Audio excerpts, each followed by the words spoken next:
Beach FM, locals talking to locals. Beach FM, time to say good morning to the chair of the Kapiti Chamber of Commerce. That's Heather Hutchings. Good morning, Heather.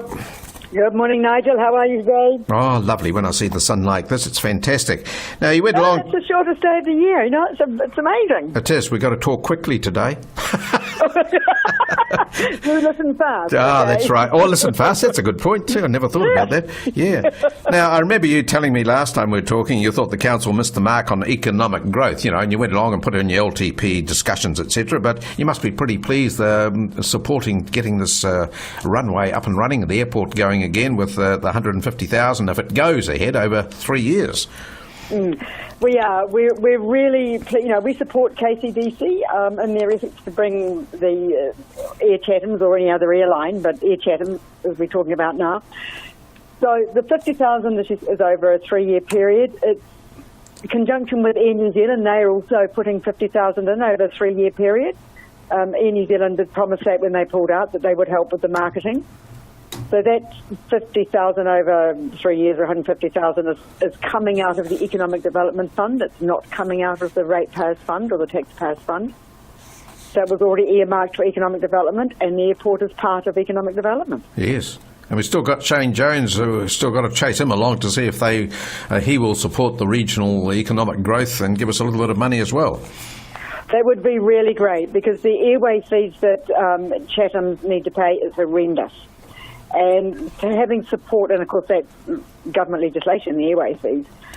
So having that support from Shane Jones to help that would be incredible.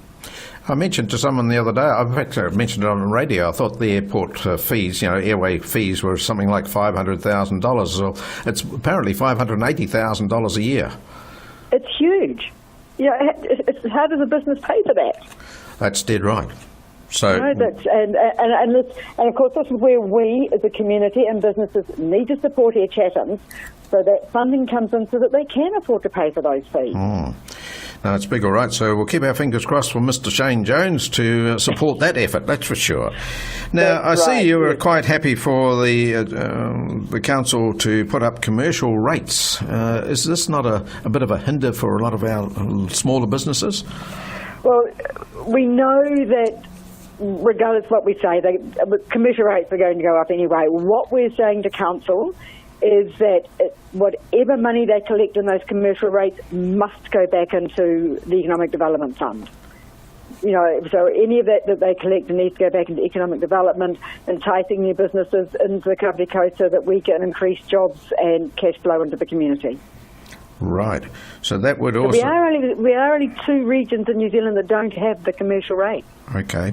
So you're looking at our businesses here, though, you don't think that'll have a detrimental effect overall? It just means the prices go up, I suppose, of their goods. It will mean the prices will go up, but not by a lot. When we sat down and we analysed it out, it's unfortunately, you know, it's the bricks and mortar that just keep getting hounded all the time. Most of our businesses, our small businesses, work from home. Right. So if they do put up these commercial rates, I mean, they're going to get more money in, so you'll need to know where that money's going to, won't you? Yes, we will. That will be a conversation we will be having with council. We won't know until next week. I think it's next week that I'm looking at the long-term plan on what's going to happen. But if that commercial rate comes in, the chamber will be certainly looking and talking to council about how can we measure and how do we monitor where that money goes, because it needs to go back into economic development. And I suppose that really comes back to what we first started about, developing of the airport, doesn't it? That's right. That's so right, Nigel. Goes right around in a circle, doesn't it? It goes around in a circle. You know, and I guess the council are also, and high five to them, are considering the economic benefits to the community. And that's going through now with all of their negotiations, and we just encourage them to make those pragmatic decisions. So I suppose you might say that they really should be looking at upgrading town centres and not sort of reducing budgets in that area too, because if we bring people in, we've got to give them something to stay for here. That's right, and we actually put a separate submission in on that, stating that you just cannot decrease the funding into the town centres and then make it longer to make that happen. It needs to happen now into those town centres. Yes. Now, we need to support those businesses in those smaller town centres, otherwise they just get forgotten about. And it's hard work on your own. Certainly is. But then again, economic development, you might say, with 120 new jobs from the police coming out here, that's been developing over a good period of time. The council can't just rush out and say to people, hey, we're going to have this coming out here. But with, with negotiations, they've managed to achieve that. So that's a big plus. That's a really big plus because, business is jobs. Business is bringing money into the community. And something like this it's going to be really great for the Kapiti Coast. Marvellous, and that comes back the circle again. We've got to spend money in the town developments to keep the people here and give them something to go and shop for. Yeah, that's right. So, economic development is just not business. Economic development is community. It's wider than business. Yes. And I don't think a lot of people see that. Well, plenty on, that's for sure. And yesterday, just on a lighter note, you had your Women in Business luncheon. How did that go?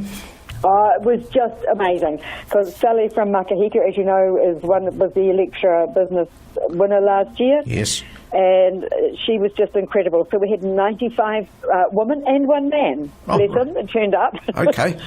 to listen to her, and it was a Christmas lunch, and it was a really great event to see all of those businesswomen in the room. Any new businesses in the businesswomen room there that's starting up at the Kapiti Coast? There were a number of new businesses in the room. A lot of them had come out of the business pop-up school. That was their first time joining us, and we certainly welcome that happening on the coast.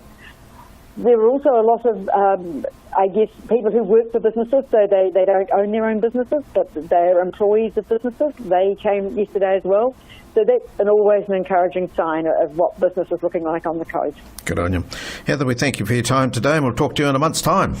Thank you, Nigel. Stay warm. Will do. Heather Hutchings, Chair of the Kapiti Chamber of Commerce here on Beach FM. 106.3 Beach FM.